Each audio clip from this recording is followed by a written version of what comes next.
The Word of God is alive and powerful, sharper than any two-edged sword, piercing even to the dividing asunder of the soul and the spirit, and of the joints and the marrow, and is a critic of the thoughts and the intents of the heart. All Scripture is God-breathed and is profitable for doctrine, for reproof, for correction, for instruction in righteousness, that the man of God might be mature, thoroughly furnished unto all good works. The entrance of thy words giveth light. It giveth understanding to the simple. Every word of God is pure. He is a shield unto them that put their trust in him. Welcome once again to our daily doctrinal Bible study through the Vic Balbido Evangelistic Ministry. And we are still concentrating on our study on the doctrine of rapture, the resurrection of the church. Okay, without further ado, we will continue. And it's presumed that you, fellow believer, you are ready to take in Bible doctrine. For you, unbeliever, it is faith alone in Christ alone. Rapture, the resurrection of the church. Now, the other day, the last time we met, I asked you to open your Bible on Psalms 137. Now, as we continue our study on these things, we are going to take up the book of Psalms found in the Old Testament, Psalm 137. First of all, may I ask you, who wrote Psalm 137? Do you know who wrote it? Well, it was not David who wrote it. Actually, we do not know who actually wrote Psalm 137. It's not David who wrote it, not King David.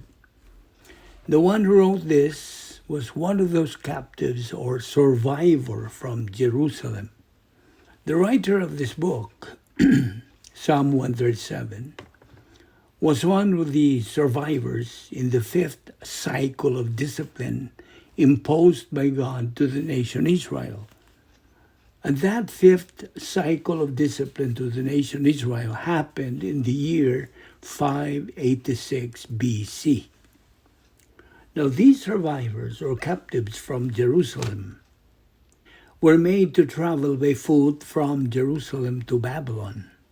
Now, as I said a while ago, one of these captives that I just mentioned tried to write a song which became a part of Psalms. And you are going to find out that this very song, the first part of it, was written primarily to honor the surviving Jews who became captives and to remember the nation Israel. And at this point in time, they are undergoing God's fifth cycle of discipline. Right at that moment, what was being mentioned about was the nation of Israel. At that time, the nation of Israel did not mean the entire nation of Israel like what we know today, but it only meant the southern part of the entire Israelite nation, which is called what? It's called Judah. So we'll just call it Judah, okay? So I repeat, that when the nation Israel was being mentioned at that time, it did not mean the entire nation of Israel like what we know today, but it only meant the southern nation, which was called Judah. Now, these people were one of those who survived from that fierce battle in Jerusalem, wherein that city was surrounded and they were forced to make a long journey traversing from deserts to deserts, which caused most of them to die on the way. We call that as death march. And now, as this particular song was being opened, they were already seated at the cliff of the river. So let us begin reading this. It says in verse 1, By the rivers of Babylon we sat and wept when we remembered Zion. That's verse 1. First of all, may I ask you, to where were they taken? From Jerusalem, they were taken to Babylon. Now, the Babylon at that time is what we know today as the nation of Iraq. Okay? Iraq is what Babylon was before. But the empire of Babylon in those days was a part of Syria. Now, the two big rivers within Babylon in those days was the Euphrates River and the Tigris River. Now, the river that is being met here in verse 1 is the Euphrates River, okay? The Tigris River was located in the eastern part, a little farther away, east part of that empire, Babylon. But let us clarify this thing here. In the ancient time, the other name for Babylon was Chaldea. So the Babylonians, the other name for them was Chaldeans. And so to say Babylonians or Chaldeans, they were all one and the same, okay, at that time. And the Chaldeans in those days were not Arabs. Let's make this clear. Whereas now, the inhabitants of Iraq are now what? Arabs. But in those days, the inhabitants of that place were not Arabs, but Chaldeans. So I hope that's clear enough. Okay, let's proceed. The word Zion there in verse 1 was, first of all, that's the mountain in Jerusalem where David built his palace. Likewise, that's where King David built his fortress, big fortress, which he uses defense of his palace. That's what we mean by Zion, the first use of the word Zion. But the word Zion, as it is continuously being used in the Bible, means Jerusalem now. Now it means Israel. Well, it is not Jerusalem, but it is the southern kingdom, which is already Israel. Verse 2, there on the poplars we hung our harps. Well, actually it is not harp. There is a difference between a harp and lyre. Here it means layer. So they hung their layers. Verse 3, for there our captors ask us for songs. Now, their captors were Babylonians, not Chaldeans, which we know today as Iraq. Let us just make this clear to you. Question: does the Bible mention of a Babylon in the future? During the tribulation period, will there be Babylon? Yes, there is. And it's going to be in the limelight. It will play its significant role in the worst time of man's history. I repeat, there's going to be Babylon during the tribulation period. It's going to happen in the future. Yes, the Bible speaks of a Babylon that's going to rise in power, and it's going to bring its worst in the tribulation period. Now, may I ask you this question?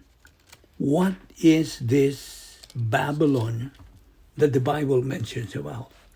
Or what does Babylon here mean? What is this Babylon that the book of Revelation talks about? The answer is, it is religion. The religion that's going to actively move in the tribulation period. But if we're going to look at Babylon as a nation, which is likewise mentioned in the book of Revelation that's coming in the future, where is Babylon found that you know today? Where is it found? The answer? In Iraq. So, as we can see here, Iraq will still be existing even during the tribulation period. Okay? Now, Iraq today is an Arab nation, right? Verse 4 says, How shall we sing in the Lord's song in a strange land? That's their question. Verse 5 says, If I forget thee, O Jerusalem, let my right hand forget her cunning. Verse 6 says, If I do not remember thee, let my tongue cleave to the roof of my mouth. If I prefer not Jerusalem above my chief joy. Well, for these captives, it is Jerusalem that is foremost in their priority. Or is it Jerusalem that's the first? Correct? That is according to what we just read. Okay? So, it's Jerusalem that's their number one priority. It is Jerusalem. That's the number one focus of their mind. Okay? But the most sad thing is that the Jews throughout the world, including the people inside Israel now, are not Christians. You know that most of them are not saved? You know what? Even if they've been called the chosen people of God, they are not saved. They are unbelievers. Do you know that? Now may I ask you, why are they unbelievers? Why? Do you know why? The answer is, because these Jews are still waiting for their Messiah. They're still waiting for their Messiah, who, according to them, was promised in the Old Testament. They don't believe in the Lord Jesus Christ. That's the reason why, if we're going to read and see in the event the Lord Jesus Christ comes back for the second coming, we have read and studied in the book of Revelation, which showed that the first thing our Lord is going to show are his wounds on both hands and on his side and both feet. He's going to show his wounds to the people, even to his disciples, who some of them did not believe that he was the Messiah who was crucified. So those Jews are not saved. Why? Because they don't believe that the Lord Jesus Christ is their Messiah. And so, all of the religious rituals or ceremonies, their method of worship, are still following the method which was practiced in the Old Testament. That's the reason why we see here the seriousness of their sincerity and loyalty to their origin or from where they were descendants of. Now, in verse 7, we're going to see there that he is beginning to talk about what they wished God would do to their enemies, even if they're listening. He was asked to sing, wasn't he? He was told by his captors, or maybe they were gathered together and he was told, okay, go ahead, you sing. Sing your song of Zion. So he sung. And do you know what he sung? Remember, O Lord, what the Edomites did on the day Jerusalem fell.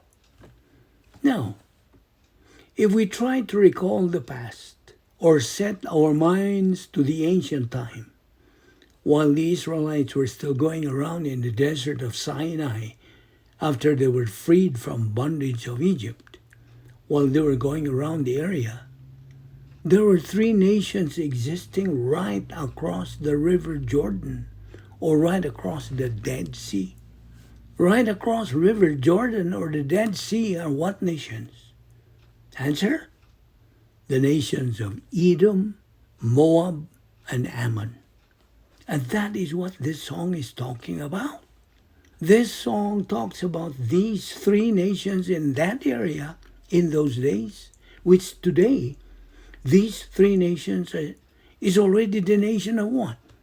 It's the nation of Jordan. This is what is called here as Edom. Now what is this nation? An Arab nation or not? Answer, it is also an Arab nation. Now what is being said here is this. Remember, O Lord, what the Edomites did on the day Jerusalem fell. Continue. Tear it down, they cried. Tear it down to its foundations. He's talking about the enemies who destroyed Jerusalem, the enemies of the Jews in those days. Verse 8 says, O daughter of Babylon, doomed to destruction, happy is he who repays you for what you have done to us. Now, who is Babylon again? Answer, it's Iraq. No. If you remember during that Operation Desert Shield, that's before Desert Storm, haven't you noticed? While Iraq was having war against the United States forces in Saudi Arabia, did you still remember what Iraq did while the war was going on? Can you remember what Iraq obviously did? The answer? Iraq bombed Israel, isn't it? Yes. Iraq bombed Israel even though Israel had nothing to do with the war or conflict. But why? Since the Old Testament times, these nations had long time been in conflict already. We know that. That nation had only been against Israel. Is the reason why we are seeing this thing in the song, that these people are crying out, tear it down, tear Jerusalem down, tear Jerusalem down. But what is his answer? Verse 9, he who seizes your infants and dashes them against the rocks. Well, as you hear this, perhaps you're going to get mad to the one who is singing this song. Why? Why do you think?